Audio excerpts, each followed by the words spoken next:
Hello everybody, welcome back to Let's Play Hearts of Iron 4 Kalterkrieg as Danubia. Let us continue on from where we last left off. So to join the Congress of Nations. How's that actually looking right now? Because again, I know this doesn't actually work yet, right? I don't believe so. But, you know, we are on the council. We're in the Senate. Looking good for us, looking good for us. But we're also trying to support the Chinese. We did, maybe, potentially, lose one division in China because I am the world's smartest lad. But if we just pretend that didn't happen, then things are looking pretty good. You want to buy 16,000? You done in 1958? Yeah, sure, why not? I can always cancel it later anyways if I need to. Okay, so where do I want to send these troops?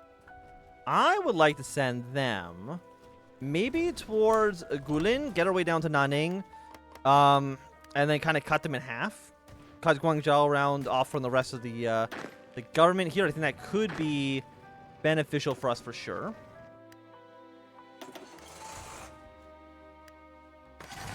And again, air superiority is looking quite nice. I think you guys right now, at this point, probably don't need to be flying that far up. How many planes do I have here? Decent amount. Where's your supply hub? In Goilun, okay. So let's take that supply hub so that our units can have, you know, supplies. Seems like a good plan to me. How long until this is finished? You'll be ready to go in 7 days, which is not bad at all. And then once you have, you know, your unit supplies, we can make our way down south. God damn it. Now, wait, no, you're connected to this railroad.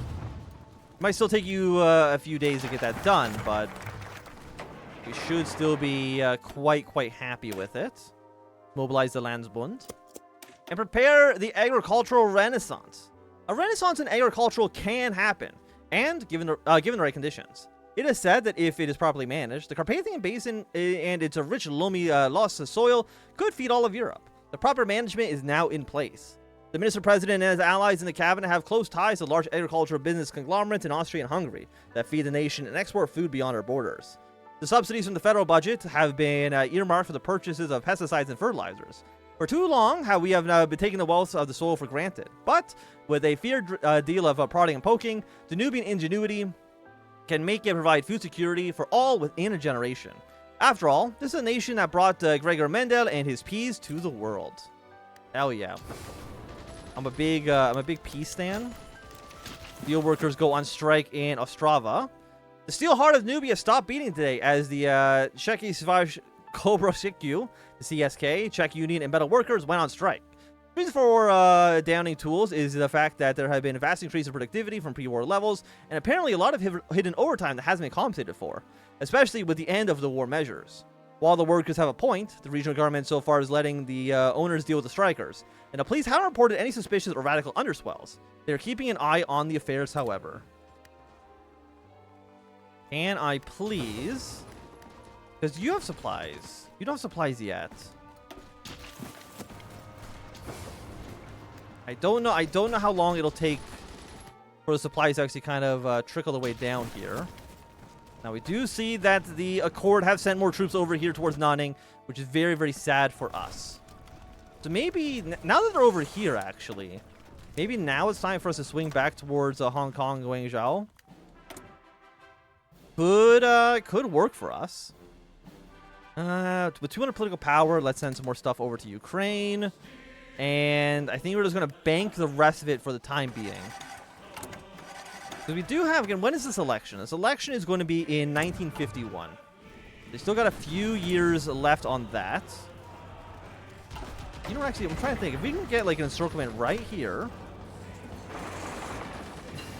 That looks like a lot of Accord troops that are just kind of hanging out, ready to die.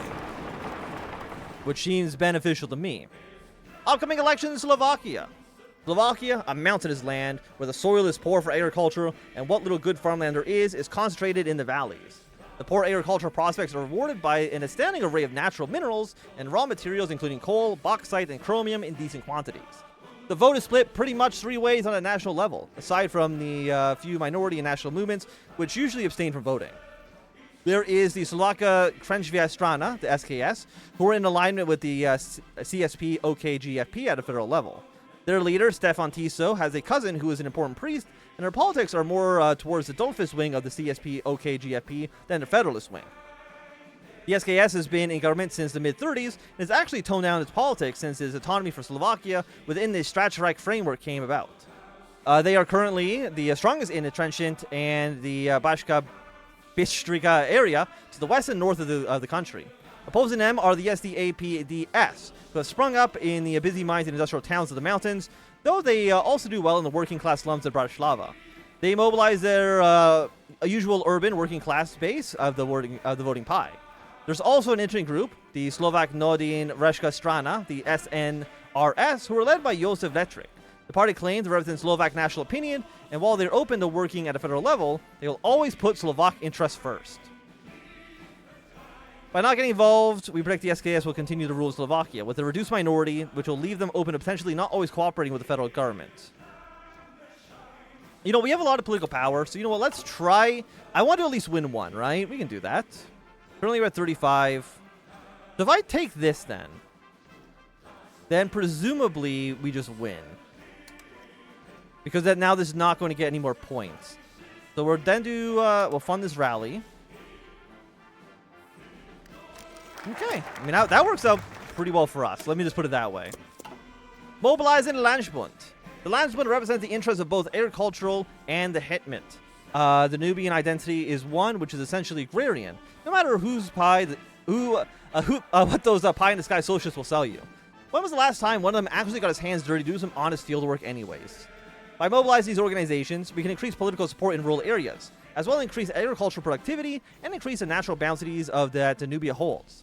The Landsbund organizations are also provide a useful extra government framework for advancing our social programs through indirect means. It is sometimes better to convince someone they are wrong than having them see everyone around them come and ask the conclusion first. Okay. These two tank divisions. I guess we need to start making a new army for you. No. Get you under a new field marshal. Throw under a new general. And now you can have the grand prize of occupying parts of Hungary. Just because I don't know what else to do with you. Okay, what else do we want? Scout 2s, strike 3s. Because it's almost 1950. Oh no, these are all 48 techs. Okay, let's upgrade our support companies then. Since they are pretty cheap. But now we can get our revenge on the Accord. Now the bloodbath will ensue. Or you know, maybe we just like leave them be. Because if they're over there, it means that they're not in Guangzhou. The coal miners go on strike. Okay. The AG reports that the miners at their handle of a mine to refuse to go to work and are on strike. Their strike appears to be somewhat politically motivated, given the timing of the downing of tools coincides with the election season. Handlova is a small town in the Trenchant district in the northwest of the country, and it's slightly embarrassing for the SKS that this is going on in their backyard. However, there are two options in dealing with a strike, as there always are. One opportunity is to support the strikers' and demands, and try to give them the guide the company management to a compromise. The second is to dismiss the strikers' and demands, and then send in the police if they do not return to work peacefully. Well, I guess we'll do what benefits the SKS. Okay, let's move our troops here. Let's go back to Guangzhou. Take over the capital.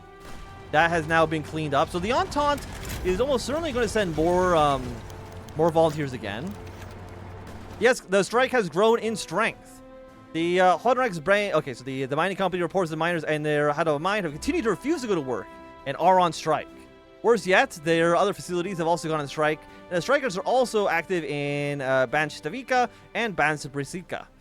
The entirety of the western Slovakia is threatening to down tools. Fortunately, the government is supporting the mine company in the negotiation phase, and they are making good progress. There's a decent chance that the strike will be resolved in a bit of state assistance. The SNRS came out in opposition to the strikes early on, and it's hurting them somewhat. Excellent. The political plan is minus 20. We're currently at 38%. Numbers that I am happy to see. Guangzhou will fall in just a mere moment. And the strike negotiations have succeeded. The team from the government managed to coordinate with the mining company in order to make a great deal of progress in negotiations. The matter of payback and working conditions were the primary driver for the strike, and changing these were not outside the remit of the agenda given to the negotiation team. The strike leader said that they are aware of federal assistance in the election and wanted to make sure the SKS were put in the spotlight by their actions. Ultimately, concerns that this strike represented a nationalist or syndicalist current in the Slovak mines were unfounded, and the issues were resolved peacefully. Fantastic. Can you, like, leave the city, please? I don't want you here. I don't know if you know this or not. Engineering company, go up. And the steelworkers of Ostrava go back to work. While the union did have some legitimate grievances, the clique of radical syndicalist activists were uncovered by police. There was a federal arrest notice on Artur London and 2 other men, since they were found to be attempting to radicalize the workers with syndicalist legislator and illicitly published newspapers. One of their cell was the capture distributing newspapers, and it turned over all information that he knew about them, including the location of the subversive press. Legal action has been brought against the owners of this case. The leadership of the strike appears to be made up of level-headed working men who weren't to be swayed by the nonsense. And they've managed to strike a legitimate deal with the owners who agreed to pay back overtime as well as expand the investment of the mill there. Fantastic. Now, I think we did lose out on like 5 steel. But I mean, there's not really too much we can really do about that overall. Yes, we will send over weapons to the Guangzhou or to the Bayonne government. And they have now lost... They have now lost... I think I pressed this twice, yes. They have now lost Guangzhou. So, very, very, very soon. If we push here... What are you? You were 5. Push your way down here to get 1. And the end of Artur London. Artur London was born in Ostrava to a Jewish family. His induction into the radical politics happened somewhere after the First Weltkrieg, and he'd been involved in a radical fringe of Bohemia in various capacities at a low-level operative, until Danubian joined the Second Weltkrieg. At that point, he'd been picked up at an anti-war rally in Bohemia police and served 3 years at the Spielberg, the prison of nations in Borno, until the war ended. After that, he apparently returned to Ostrava and picked up his pre-war pastimes, except that some of the older hands that had been involved in the movement were either given up completely or had gone abroad to fight in the Third International and died, or were being held in German custody. This is his first leadership action, and with it, it'll be his last. He had gone the ground in the neighborhood he had grown up in, overly confident in his ability to pass by unnoticed, or perhaps that his community would shelter him from the police. Whatever his thinking, he had a pistol and fired on the police when they arrived at the known associate's apartment with a warrant. The police responded in kind and in exchange of fire. London was shot in the chest, and the police were unable to stop the bleeding or to get him into a hospital on time. So unfortunately, he could not stand trial. Hey, my extra 5 steel. I was wondering if London had stolen my 5 extra steel. I'm glad to have gotten it back. Okay, so we have... yeah, we can bring these planes now down south to support the fighting here. Fantastic. And the end of the Grand Coalition. It can be hidden no longer. The cracks of the past papering over. The Socialists are practically frothing at their mouths themselves, unable to find a compromise that they can bend our iron will to. The only thing stopping them from breaking this is that they do not wish to be the ones to move first. No fear. We are quite capable of making the first move ourselves. Minister President Dolphus today sent a formal letter to the office of the SDAPD and another to the Vice President in the Hofburg Palace, informing them that they are to vacate their offices in the government. The Grand Coalition is ended, and the CSP-OKGFP will attempt to form a minority government. For the time being, given the time that there will be opportunity to perhaps form a coalition with the Liberals. Okay, replace the Grand Coalition with the Dolphus government. Stability goes down by 20%. So, yeah. So the Socialists and the Social Democrats will be part of the coalition, or will be part of the opposition. We will gain population factor. Okay. Excellent. So now, of course, we're going to gain less political power, a little bit less stability because our party popularity is smaller, but it's honestly not that bad. Even the Social Democrats, 6 and 7, not that big of a deal, I would say. Not that big at all. And how are you guys doing? You guys are looking good, so I think we could ignore Slovakian elections for now. We will develop our nuclear program a little bit more. And all of that seems great. And we'll even keep on selling more of our equipment to private dealers. And we'll see how that goes. And then we'll move our way towards Nanning from the south. And actually, can you just go from Nanning from here? Yeah, there's no reason for you to go to this province. Because Nanning might be enough for them to collapse. I'm not 100% too sure. Okay. Federal University Act. Ooh, an extra research slot. I will take it. Probably could have had it a long time ago, but I mean, better late than never, I guess. Okay, let's cross the river. I'm going to read that in a second. The meeting at the Hofburg. Kaiser Otto called Minister President Dollfuss in an extraordinary meeting today to express his concern about the current action of the government, specifically in breaking their coalition with the SDAP and moving the country onto the course which threatens the balance that had been carefully built over the past few decades. Whilst the Minister President remained respectful, he stated his beliefs that the continuation of the coalition was more of a threat to the nation than the short-term pain of losing the SDAPD government would be. The Kaiser reminded the Minister President that he may see Danubia as a nation of Germans and perhaps Hungarians, but that there were other groups that Otto was the monarch of, and that he would continue to raise their concerns if he felt that they were not getting attended to properly. Before the Minister President could offer a rejoinder, the Kaiser dismissed him, much as a schoolmaster might a truant student. Despite the Mr. President's seniority in their respective ages, Mr. President Dollfuss retired to his offices, a sour look twisting his lips and brow as he went. The rumor pill has already picked up on this. This cannot be good. Excellent. We'll see how that goes for you. Why are you doing so poorly? Low supply, terrain, country. Okay, fair enough. What if I try to encircle you? There might be a point where the AI tries to leave the city. We'll have to kind of like just keep our eye on that. But depending on what provinces we take, they might try to move. Can I have you provide better supplies, please? Oh, I mean, 28. I mean, kind of. Dollfuss is 21 days and a no-confidence vote. After the initial break with the Democratic Socialists, the CSP-OKGFP initially seemed to be doing well.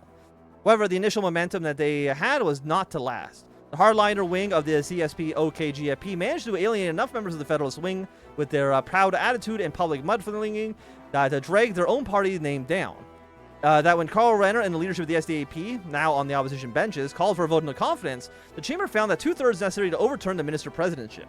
With the result of the vote in hand, Renner went to the Kaiser and received the right to form a new government. Now he has a choice. Can things with the CSP-OKGFP be rescued? Or perhaps some of the junior parties be given a seat at the table? Let's go back to how things were, with an SDAPD leadership. Kaiser Dollfuss from the Danubian Federation, add Karl Renner. Replaced the coalition once again with the Grand Coalition. Social Conservatives, okay, so part of the government. We complete focus Minister President Renner, removes the FIGO plan. Okay. The Danubian government loses the confidence vote. Excellent.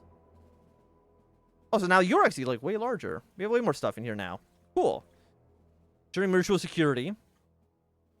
This is something I do want to do. Rally around the flag. See, rally on the Russian border. 21-day conspiracy. Okay, so yeah, this is a continuation of the previous tree, which is good to know. I was kind of curious whether or not, I mean, I guess there wasn't a way to have the Social Democrats actually take power afterwards, so I guess maybe this is the only way to have the Social Democrats actually take over. Anyways, let's go. 35 days. Italy will only accept the deal if the PPI is in power, and Giuseppe Paglia is not prime minister. But we expected them to come around to us either way. The PPI is the one that are currently in charge of Italy, so we're not going to do this.